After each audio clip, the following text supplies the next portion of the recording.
Honestly, I cannot think of any negatives other than people walking around. And like, I personally think they should somehow find some way to close off the square for walking. Because that's the only problem I see, is the people getting pedestrians and cars not mixing. Especially right in here. I don't know, man.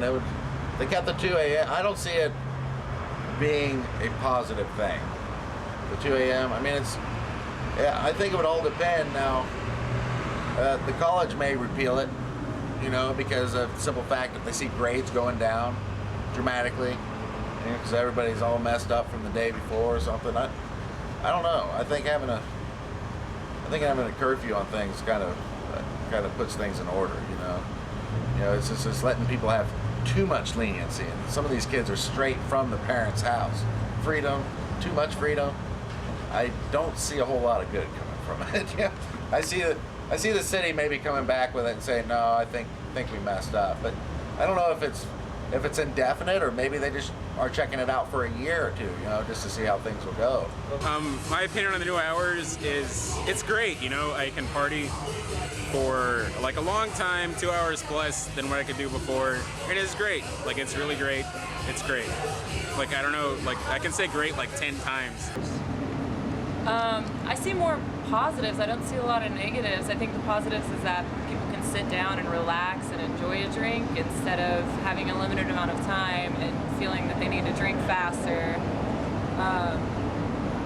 But the only small negative is those of us that work in the bar industry now are staying up a little bit later. It kind of cuts into my sleep schedule, but that's all right. And I've always been for that, because I have noticed that college students seem to hit I-35 around 2 a.m. headed to Austin to try to get one more drink before closing time.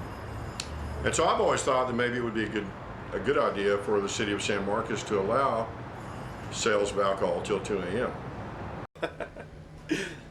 I talked to the employees about it when it first went into effect, and the response from the employees was they all seemed excited about it for their ability to go out to the bar after getting off their shift. However, as for staying up and open till 2 a.m. and then being here for another 2 hours to close down the shop, no one wanted to be in that position. So based on the employee reaction, we made the decision not to do it. So I think that if they see it as a moneymaker where it's not too dangerous, they'll probably keep it. But if they see it as, if it's just going to be a nuisance, we're going to have a lot more problems. Hell, the first weekend that it was open till 2 a.m., people were in the middle of the night taking tires from the tire place over here and throwing them out in the middle of the street. I mean, that's pretty irresponsible. And if they have to continue with that kind of bullshit, shit, it ain't going to be no fun for anybody. You got a lot more feet cop and people on motorcycles and stuff, and shit, it can be pretty dangerous. I mean, already as it is until 12 a.m., you have people getting hit by cars and stuff down here on the square, and it's dangerous, man. So I think, I don't know, it just depends on how greedy the city really is, if they keep it or not,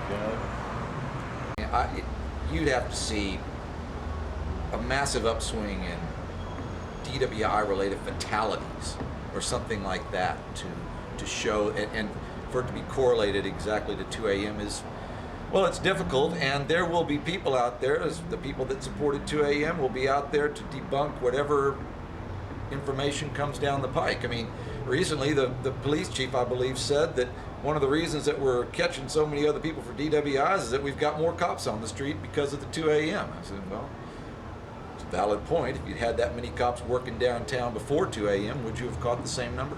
Who knows?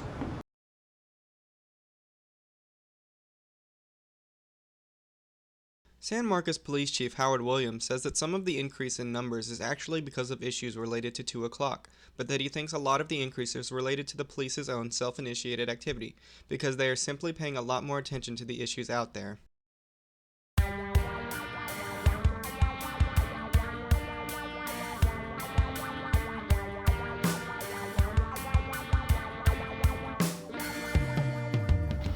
Bars, I mean, right now on Fridays and Saturdays there's actually 3 shifts that are working consecutively. So there's at least 15 officers that are on Fridays and Saturdays. The first shift will get off at 2:30. Second shift will get off at 4, and then the last shift will stay till 7. So there's always, on the weekend for sure, there's always a lot of manpower. Yeah, there's a lot. I mean, there's a lot of officers that go down there. There's 2 from each shift, so plus there's the downtown officers, so they're able to make a lot more contact with things like that, like the public intoxication, jaywalking, the crossing against the street light, stuff like that. So they are able to get out and actually go into the bars and look for underage drinking and everything. So they're not just there just to stop fights. They're actually able to do a lot more with the people.